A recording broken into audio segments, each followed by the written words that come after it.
Hey everyone, it's Uncle Rob, also known as Uncle Bobby B, and we are here on our very first episode of Thursday Coffee Talk.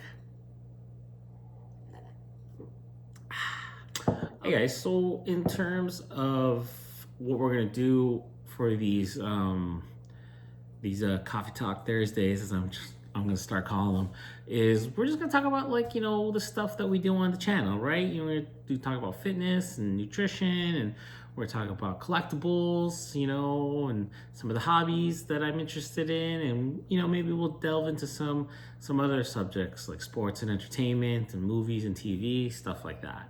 Right? Try to do these once a week. You know what? Drop a comment below if there's a subject you want to talk about or a question you want to ask me, stuff like that. Okay? Before we get started, I just want to touch base on some news I have here. So as to how this kind of got started in terms of doing this channel, what happened actually is I live with, like I said, a couple good friends of mine. They're a couple, they got two young kids, and one of the kids, Robbie, and they call me Uncle Rob, so that's where Uncle Bobby came from. Robbie got hooked onto doing domino rally, where you set up the dominoes and they all fall down. He got hooked on doing domino rally and wanted to do a video and start a channel about it. He got all hyped up about it. And so I said I'd help him out, and it kind of got me going on trying, well, maybe I can do this too, just for some of the stuff I like. I got I collect Transformers, I collect Gunpla, and his mom's always on me that, I should at least do an unboxing video and see what sticks. And so I'm like, all right, why not? So in any event, the reason I'm getting to this is because Robbie's channel is up. That's right. So he calls it the fifth. Right, we got 2 videos up there of some domino rally, just random things we set up to knock it down, and hopefully this progresses too. So do me a favor, I'll put the link below to his channel. Check out his videos, like and subscribe, and we'd really appreciate it. All right, so let's move on to the next topic here. We're gonna talk about fitness and nutrition, as we always do. I'll put a link in the description again to the latest progression video so you can see how I am doing. To touch base on that, actually, so in the video you'll see that I've gotten down to 261 pounds. I just recently weighed myself and I'm back up to 263. So I have plateaued a little. Not only have I plateaued, I've changed my workouts a bit, where I'm trying to add more muscle mass. So that could be another reason why the weight's stagnant or has gone up a bit. So I want to talk about, what do you do when you hit a kind of like a wall like this, or like a plateau like this, right? And so I want to get back to the point where I talk about, in one of my first videos, I talk about to have motivation, not goals. That doesn't mean goals are bad, right? I mean, you can have goals because they can be benchmarks for your motivation as you go forward. Okay, sorry, I got kind of cut off there because a phone call actually came in through my phone. Go figure. Anyways, so back to it. So you want to set a small benchmark, something attainable within the next 2-3 weeks.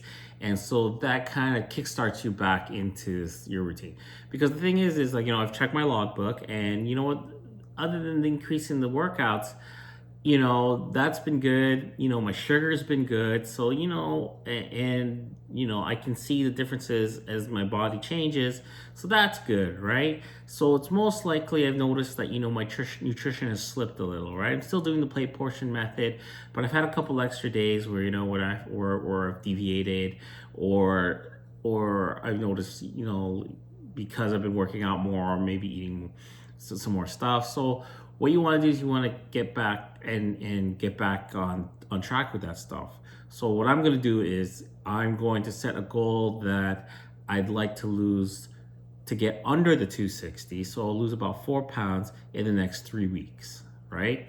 So that'll reset my focus. I'll get back to the good nutrition and really get back on track with that. Not that you're kind of off track, but you want to refocus on that, right?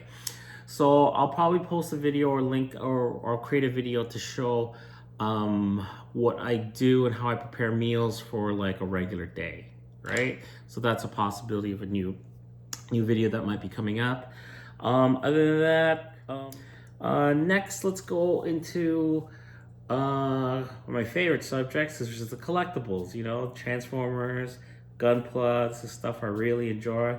You've seen one video out there of the Quanti mech from Gundam 00. It was Japan exclusive.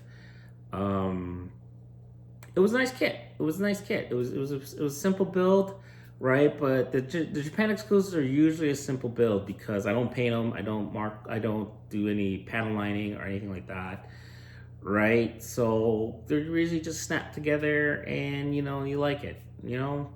I got a couple. I got two. I've picked up two over time, right? Some other videos are coming up. We'll probably do a review on. So I've completed my Gundam Wing collection, right? I have a master grade for those of you who don't know, Gundam Wing was a Gundam series. They had 5 main mechs, 5 main hero mechs, as you like to call it. And I've collected all, I finished collecting all, building and collecting all 5. So I'll probably do an individual review for each one of those, right? But also in the meantime, I have just opened up the Tall Geese, the master grade Tall Geese mech. So I'm making a video on the construction of that one. So that'll be pretty good. So look out for that one.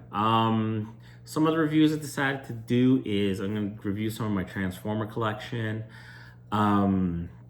So you can look out for, I'm going to have a Sideswipe review, the Masterpiece Sideswipe review from Takara. I'm going to have a Masterpiece style Jazz review. It's from the Make Toys Jazz. I believe he was called Downbeat. Yeah, so I'll have that, the Make Toys Downbeat. You'll see those reviews coming up. And, you know, like I said, comment below if there's some reviews you want to see in terms of the Transformers or anything you want to talk about. All right, so after that, I want to let's talk about some TV. You know, we haven't really touched on anything entertainment-wise, right? You know, it's one of the other interests we have. So let's talk about TV, because I want to talk about Star Trek Picard. This show is off the hook. All right, I love this show. I was a huge Star Trek Next Generation fan as a kid growing up. I love the movies. The last two were kind of, but overall, I enjoyed Star Trek. Right? When J.J. Abrams rebooted the classic series, I liked all 3 of them, actually. I enjoyed all 3 of the movies. I thought they were fine. But I did admit, I thought to myself, I would love to see J.J.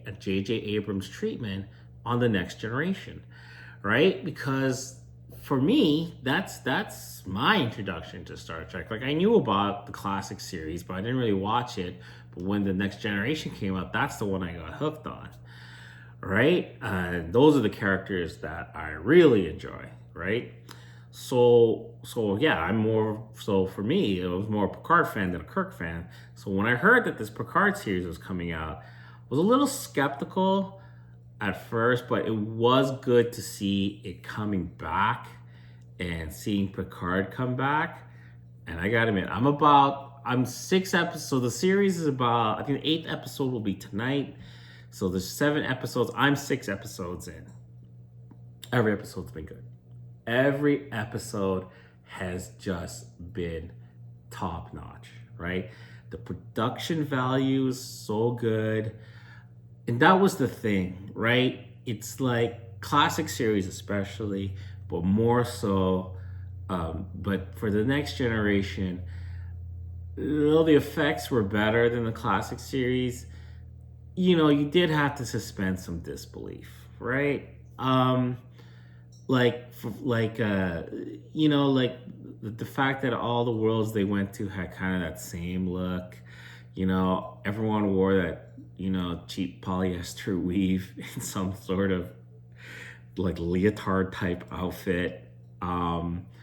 Things like that, you know. They never really did any real outdoor scenes. You know, you could tell it was all in a studio that made it look outdoors. So yeah, so that was it.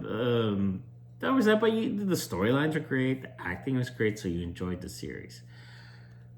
This series, when you watch it, you think to yourself, that is what the future looks like, right?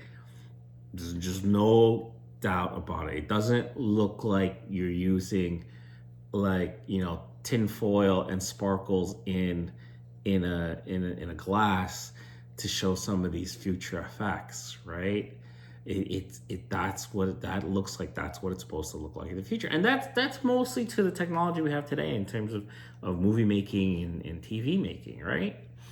Right. So that is one point for it. But what I love most about it is that they were able. So the tone also is a lot more different. It's a bit darker. It's more feels more grounded in realism. The problems they're showing or the storyline that they're I'm not going to try to spoil it here for you. You guys want to go watch it. I might do some spoiler reviews of each episode. We'll see.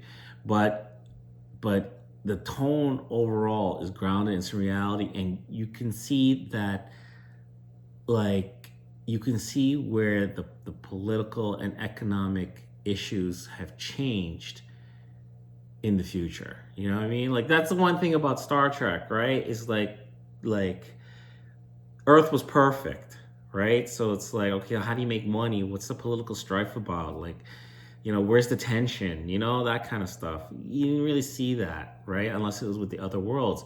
But you see it here, and it's great. It really adds a new dynamic to the show. But at the same time, it doesn't take away from the essence of the Next Generation show, right? Like, they drop just enough Easter eggs and have just enough references that you feel that this really is just a continue. Like, they didn't skip a beat, like, this is just a continuation of those old series, right? And I think that's fantastic.